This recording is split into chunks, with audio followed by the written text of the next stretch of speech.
In this episode, I reflect on 1 year living in the Balkans.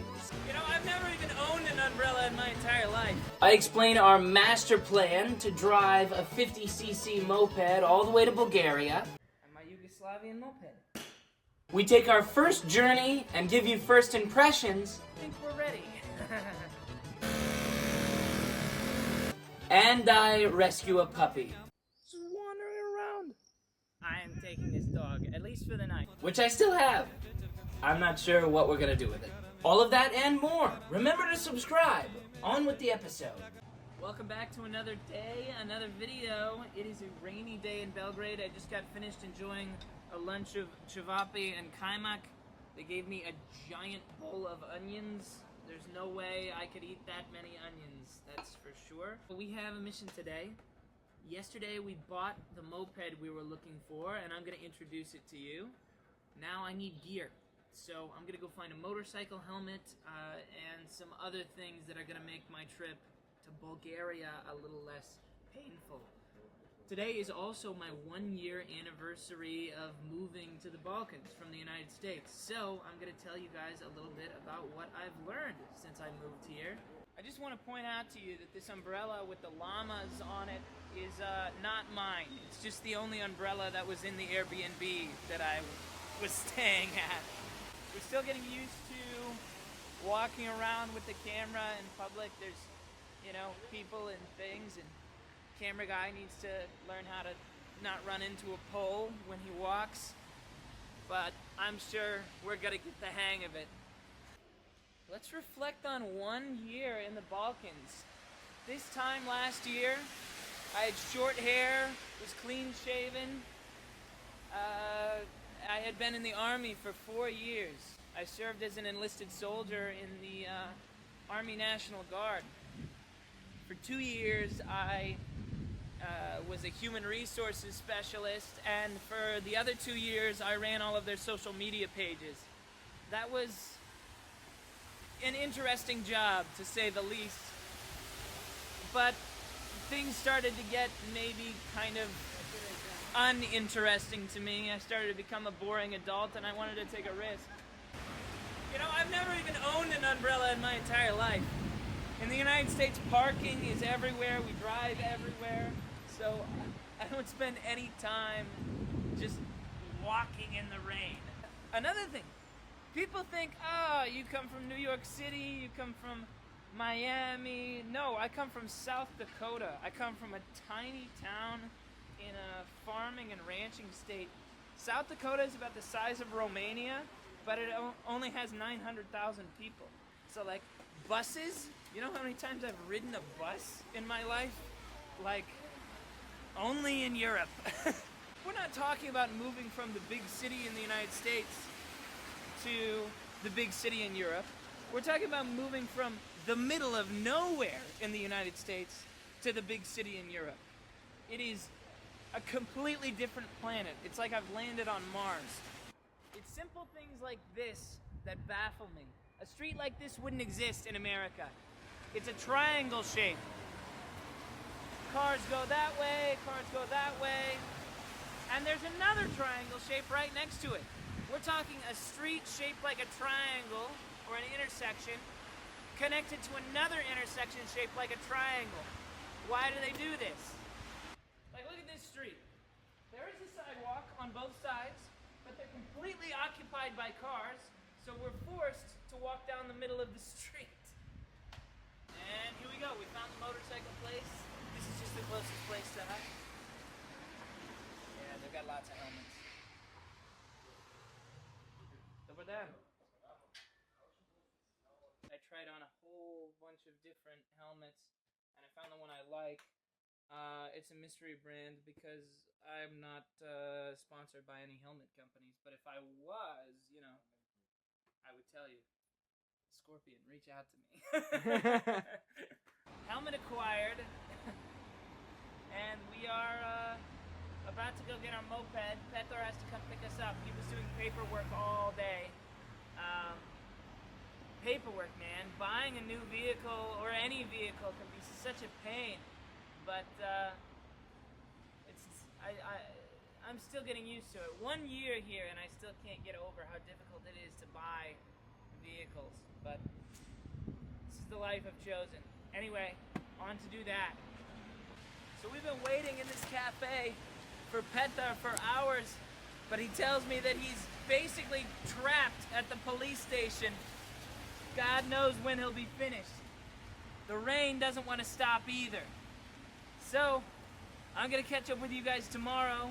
We'll have all the equipment we need, and we're gonna hit the road. Wish us luck. And it's the next day. Here it is. I bought myself a new jean jacket to wear while I ride.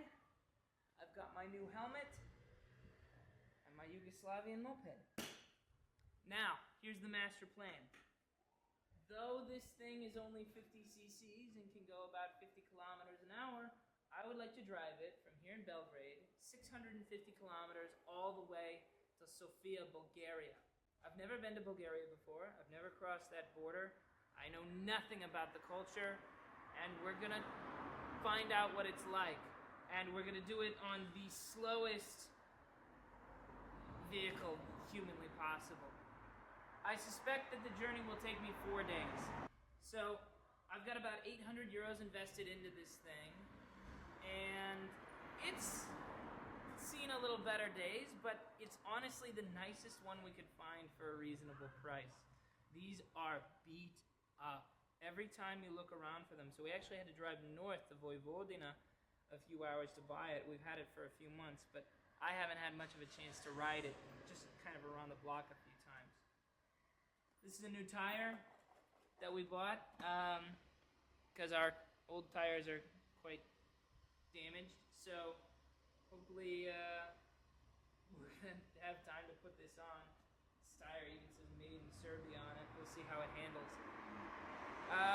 We've got our turn signals. Turn signals held together with tape. 19,000 kilometers on this thing, so it's had a pretty good life. We bought it from the original owner. A fun detail about this was this vehicle was actually assembled by a company called Motins. That's Motor Industry Novi Sad. All of the parts were built in Slovenia, and they shipped them to Serbia, where they built it there, because during the war there was a lot of tariffs, and it wasn't economical or possible to get a Slovenian moped into Serbia after the fall of Yugoslavia.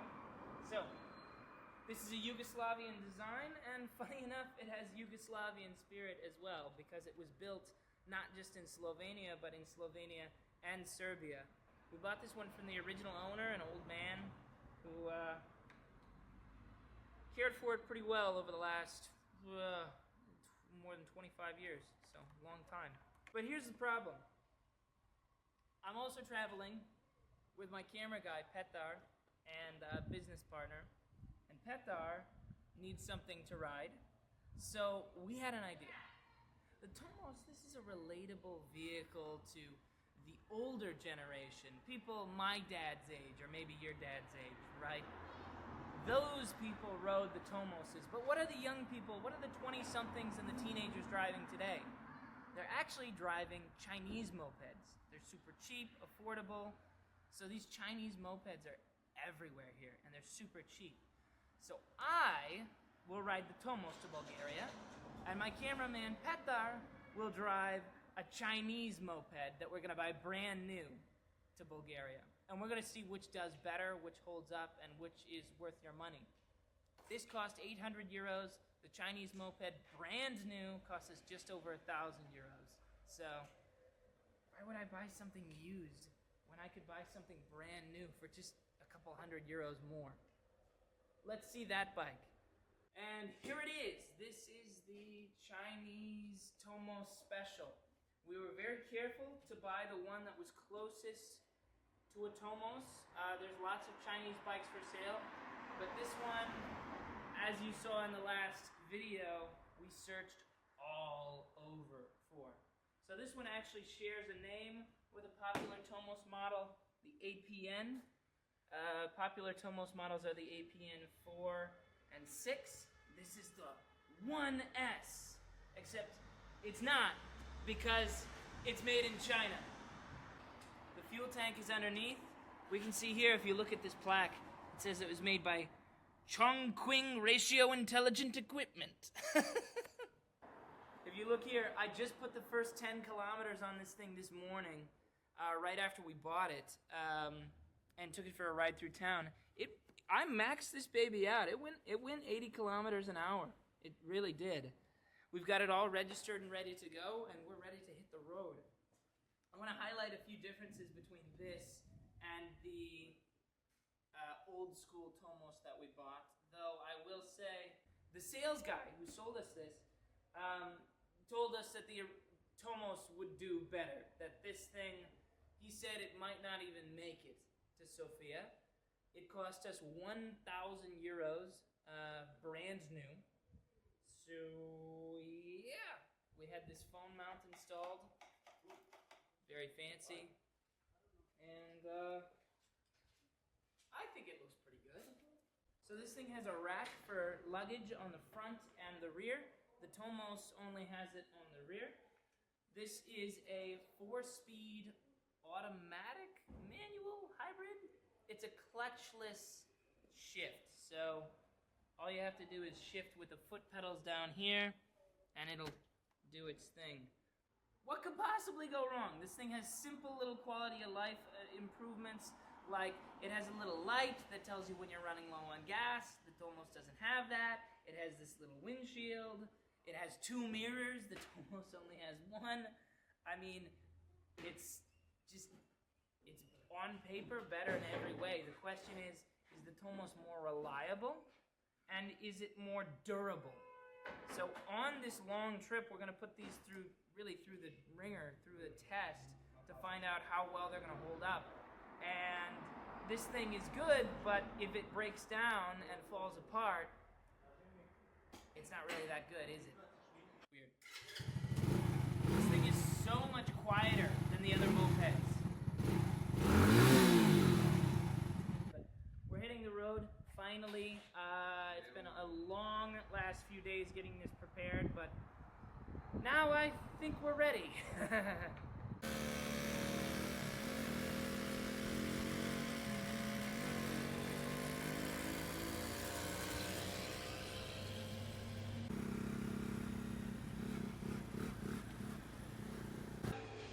We still haven't left Belgrade.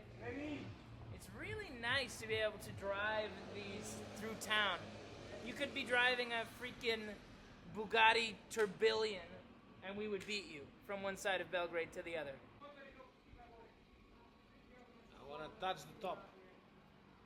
So we have a plan. We're going to drive these two until they completely run out of gas. I want to see, first of all, which runs out first, and second of all, how far they'll go, because we have no idea what the range is.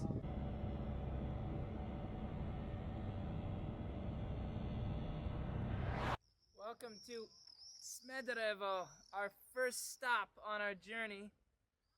I guess this is Smederevo Fortress. Petar is a former tour guide, so he knows all about it. Third biggest flatland fortress in Europe. The largest non-nuclear explosion ever. I think so, yeah. This whole spot was a victim of an explosion and blew this whole section out. There are these big, deep quarries. Fortress. And it's like a triangle, Danube River. And on the other side used to be Hungary when this was built. There was a tragedy in 1941 when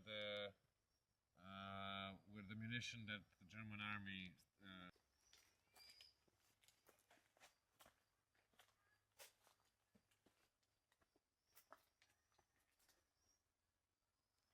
Wow. History. It's weird to come to a place with history that's older than 200 years old. First impressions, I was on Chinese bike and I was actually relatively impressed. It's not very comfortable because I'm too tall for it, but it was much faster than the Tomos. almost super slow when you go uphill. Otherwise, it's okay. And minus, my ass hurts, man. Honestly, it hurts. Listen, all I know is that this is going to be a super, super long journey. Look at it. Just wandering around. here in Smederevo. I just keep saying it because it's fun to say. All alone, no other dogs around. I am taking this dog, at least for the night. We're gonna find a home for it. I just can't leave it out here. Subscribe! See what I'm gonna do with this puppy. And if we're gonna make it to Bulgaria without breaking down. What cities are we gonna visit? All of that stuff. It's gonna be great. You don't wanna miss it. Subscribe.